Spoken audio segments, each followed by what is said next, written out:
When a router isn't detected by a network, it means the system can't communicate with the home wireless network. This issue can arise due to router or network problems, firmware or software glitches, or frequent interference. To resolve this, start by restarting the router and receiver. Unplug the power. Wait 30 seconds, and then plug it back in to test the router. If this doesn't work, update the software or firmware by checking the router manufacturer's website or app, as well as the network receiver's settings or website, and install the latest updates on both devices.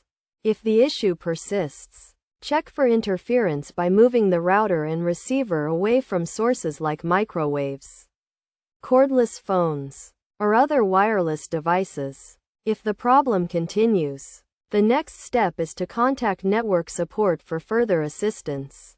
By following these steps, it's possible to fix the issue when a router isn't detected by the network.